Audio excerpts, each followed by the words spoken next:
All right, guys, welcome back to Detroit is Different. I'm Beverly, and we are here with Misha Stallworth West.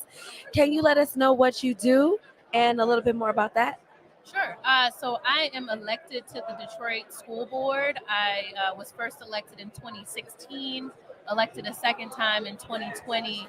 And so my role there is all about governance, policy, and budget for the 200 schools, 50,000 students, 7,000 Amazing. employees of our Amazing. You're district. so young.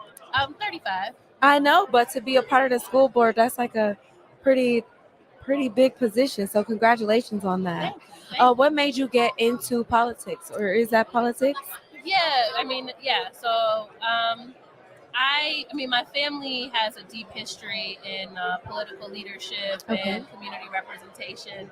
But I think for me personally, if you're in the city, if you're going to serve your community, thinking about where these core pillars are that really make sure, students get what they need, that families are getting what they need, you Mhm. have to look to our education system as one of those things. Yeah, we just spoke about that with our last guest about that being the gap a little bit. That's what's making it hard to retain people in Detroit.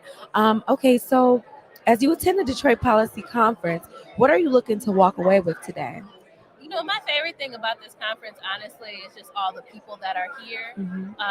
It's a lot of folks who tend to have very busy schedules, and so it's kind of the place where you can catch them all in one Yeah, place and have yeah. lots of conversations. Hmm. So that's really the big thing for me is having those connection points Yeah. with different folks who are like-minded and are really trying to serve the city.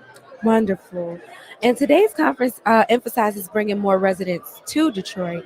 But what do you think that we could do to keep our current residents here and empower them so that they are successful while they are here? Yeah, I mean, I think to your point a moment ago, education is so critical. And it's about our students, but it's also about our households. So to me, if we're talking about third grade reading scores, if we're talking about third graders that can't read Hmm. on level, then we're actually talking about a household literacy issue, Hmm. right? Because if you're in a household where the adults are reading well and are reading to you, Yeah. then you should be pretty Yeah. okay at that Hmm. grade. So Hmm. to me, that's one thing.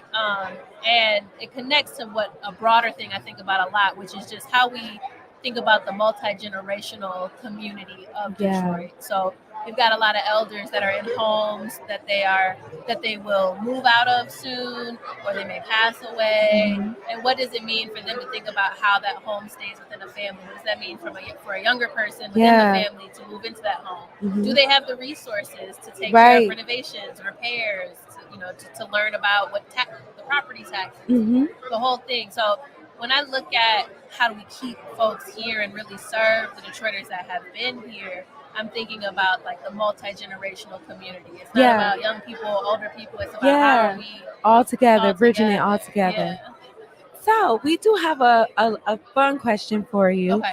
because we've been keeping it real serious. But could you tell us about the moment that you discovered your favorite Detroit brand? I don't know if I can tell you a moment, but my husband and I love Spotlight. Okay. Yes, me too. Spotlight is like everything. It's Cairo Coffee, woman of Mhm. color owned business, the space itself, woman of color.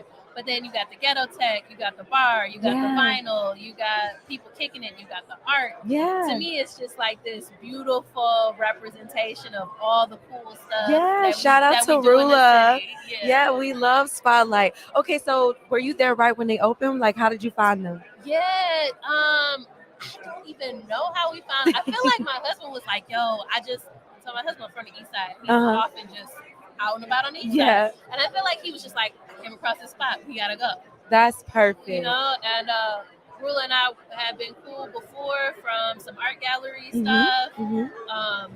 We are cool with Sheefy, and Yeah. so if he's spinning over there, I feel like it just Yeah. became this spot where so many people that we love and respect Yeah. were. Yeah. And That's yeah. amazing. And that's what we need more of. We need more people when they decide to make a business. First of all, think about the whole of the business. What do you want it to represent? You don't want it to just be a nightclub, right? You want it to be a community center, Yeah. kind of like Spotlight does. So, what can we look forward from you to be doing with your future? Because you're still so young. What are we looking forward to see Misha doing? I'm not. I am thinking through some of those things. I'm thinking through what the next phase is. I wrapped this second term on the school board at the end of the year, and so right now is actually my recalibrate and plan time. So, all right. TBD. Well, where can we find you on social media, or do you want us to? You can find me. My Instagram is Misha is just cool with a K. Neighborhood Mish is my name. Yes. Well, thank you so much, Misha. It's so cool. I've heard the Stallworth name. Yeah. So where do I know that from? Well, my dad was in elected office. My uncle was in elected office. Okay, because we know the Stallworths. You know. So now we got the next generation. Right. But this is Stallworth West.